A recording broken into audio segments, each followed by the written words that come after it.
미국에서 전술핵 한반도 재배치는 물론 한국의 독자 핵무장도 검토 중이라는 보도가 나오면서 한반도 안보 정세에 대한 우려감과 불안감이 증폭하고 있습니다.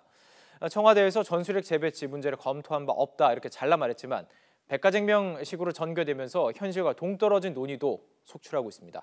왕선택 통일외교 전문기자 연결해서 전술핵 재배치 논의에 대해서 점검해 보도록 하겠습니다. 왕 기자 연결돼 있습니까? 네, 왕선택입니다. 자, 우선 정리를 좀 해보죠. 미국 백악관에서 전술핵 재배치는 물론 한국의 독자 핵무장 방안이 검토 중이다 이런 보도가 나왔고요. 또 존 맥케인 상원 의원이 전술핵 재배치 심각하게 검토해야 한다 이런 보도도 있었습니다. 자, 미국이 진짜 전술핵을 재배치한다 이런 검토 중이라고 봐야 할까요? 네, 그런 보도가 나왔는데요. 그 내용이 상식을 뛰어넘는 내용이기 때문에 아주 자세하게 관찰할 필요가 있다고 하겠습니다. 미국은 사실 냉전 종식 이후에 전통적으로 전술핵의 한반도 재배치에 반대하고 있습니다. 그리고 독자 핵무장의 경우도 미국의 국가 이익과 정면으로 충돌하는 내용이기 때문에 반대할 수밖에 없는 그런 사안입니다. 우리 정부도 두 가지 방안 모두 장점보다는 단점이 워낙에 많기 때문에 부정적인 입장을 유지하고 있습니다. 그럼에도 불구하고 미국에서 이런 보도가 나왔기 때문에 미국의 진위가 무엇인지 우선 파악을 정확하게 해야 하겠습니다만 현재로서는 백악관 관련 보도의 경우 중국을 압박하기 위한 과장이 아닌가 이런 추측을 좀 해볼 수 있고요. 근데 맥케인 상원의원 발언은 좀 오해의 소지가 있는 게 아닌가 이렇게 좀 생각을 해볼 수 있습니다. 맥케인 상원의원은 심각하게 고려해야 한다 이렇게 발언을 했는데 심각하게 해당하는 영어가 이제 seriously였습니다. 이 문장은 사실은 신중하게라는 뜻으로 해석을 한다면 부정적인 언급으로 또 이해할 수도 있습니다. 그래서 이것을 긍정적으로 볼지 부정적으로 볼지 여전히 좀 애매한 부분이 있고요.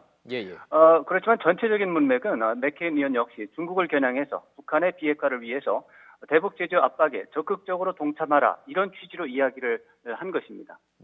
좀 오해 소지가 있고 애매모호한 부분이 있습니다.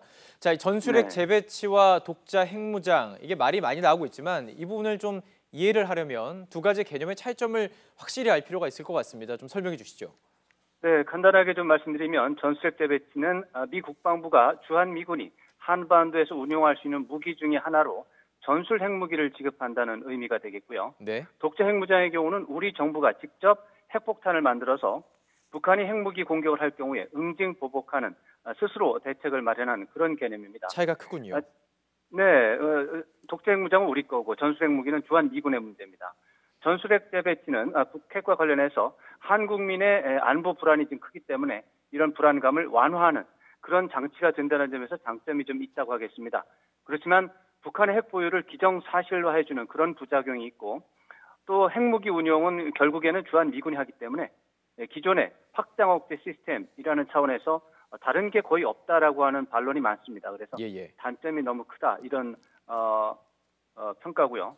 독자 핵무장 역시 북한에게 맞서서 자주국방 대책을 세운다는 장점은 있는데 북한의 핵 보유를 기정사실화하는 것은 똑같고 거기다가 추가로 NPT 체제를 이탈한다거나 경제 제재를 적용하고 우리가 경제 제재를 받아야 되고 한미 동맹도 결과적으로 또 파기될 수 있고 동북아 핵 도미노 부담 이런 것 부작용이 너무나 많기 때문에 이것도 역시 부정적인 평가를 받고 있습니다. 부작용이 있는 것은 사실이지만 사실 그 미국 백악관이 우리의 독자 핵무장을 용인하는 결정을 내린다면 장점과 단점 계산이 완전히 달라지는 거 아닐까요? 완전히 달라집니다. 그렇기 때문에 미국이 협조한다면 우리의 독자 핵무장을 협조한다면 NPT 체제 이탈하는 문제라든가 유엔 안보리 제재를 받는다든가 국제사회에서 고립된다든가 한미 동맹이 파기된다든가 이런 부작용이 없다는 것을 의미하는 것이거든요. 그렇다면은 독자 핵무장 고려할 수 있습니다. 다만 그 문제는 좀 해결이 되는데 여전히 다른 문제는 있습니다. 한반도 비핵화 원칙을 우리가 스스로 파기하고 그래서 이것이 동북아 핵 도미노 부작용으로 이어지는 그런 문제가 있고 그런 상황 속에서 한미 동맹이 결국 어떻게 되겠느냐 굉장히 불투명한 상황이 될 것이고요. 무엇보다도 아까 말씀드렸지만 북한의 핵 보유를 기정사실화하는 부작용 똑같습니다. 북한은 지금 현재 한반도의 비핵화 질서를 교란하려는 그런 전략을 펴고 있고 우리는 한반도 비핵화를 관철하는 그런 전략을 펴고 있는데 전술핵 무기나 핵무장 이거 모두 다 북한의 전략을 그대로 따르는 그런 결과가 됩니다. 그래서 현재로서는 미국의 진위가 무엇인지 정확하게 파악하는 것이 선결 과제고요. 현재로 봐서는 말씀드린 것처럼 트럼프 대통령이 중국 압박 카드로 좀 즉흥적으로 내놓은 발언이 아닌가 해석이 되고요. 예. 사실 트럼프 대통령은 문재인 대통령에 대해서도 유화 정책, appeasement policy라는 유화 정책을 채택하고 있다고 이렇게 트윗으로 공개 지적한 바가 있는데 이 유화 정책이라는 말은 외교 정책에서는 모욕적인 용어에 해당합니다. 예. 어떻게 구체적으로 조금 더 과격하게 설명을 드리면 appeasement policy는 한국말로 표현하면 찌질이 정책이라는 얘기거든요. 예. 그런 말을 함부로 우리 대통령에게 막 할 정도로 좀 즉흥적이고 무분별한 그런 발언을 했기 때문에 이번에 독재 핵무장론도 역시 트럼프 대통령이 외교 문제에 대해서 굉장히 무지하다 이런 상황을 반영한 그런 상황이 아닌가 이렇게 분석할 수 있습니다. 즉흥적인 발언이었다. 자, 미국이 전통적으로요 전술핵 재배치에 반대한다고 이야기는 하고 있습니다. 그 이유가 어디 있습니까? 네, 전술핵 무기 재배치는 미국에게 정말 불편한 옵션이 됩니다. 미국은 냉전 종식 이후에 핵무기 관리를 전술 핵무기가 아니라 전략 핵무기 중심으로 운영해 왔습니다. 예. 북한이 한국을 핵무기로 공격하는 경우에 미국은 확장 억제라는 개념에 따라서 캘리포니아나 알래스카에 있는 전략 핵무기로 북한을 보복하는 그런 시나리오를 갖고 있습니다. 캘리포니아 반덴버그 기지에 대기 중인 핵무기가 북한에 도달하는 데 걸리는 시간 25분 전후가 됩니다. 예. 이 정도 시각이라면 한국에 배치된 전술 핵무기가 대응하는 시간과 크게 다르지 않습니다.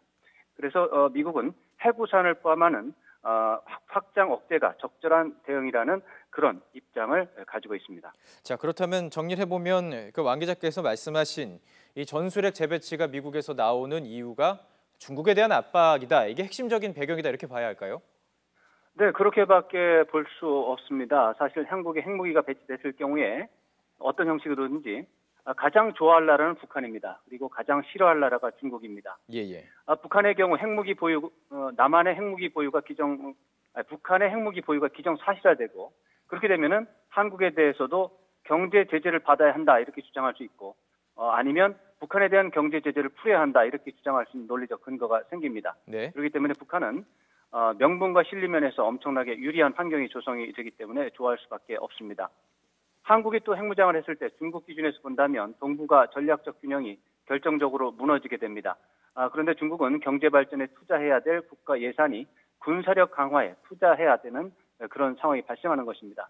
그렇기 때문에 중국에 대한 압박 효과는 상당히 있을 수밖에 없다 이렇게 봐야 되는데 다만 중국이 미국이 압박한다고 해서 거기에 굴복해서 북한에 대한 원유 공급 중단을 과연 선택할 것이냐 그럴 가능성은 거의 없습니다. 그거라기보다는 오히려 미국에 반발할 가능성이 더 크기 때문에 미국도 중국에 대한 압박 차원에서 한번 사용해 보는 것이고 중국의 반발에 따라서 앞으로 이런 것들을 또 소극적으로 대할 수도 있습니다.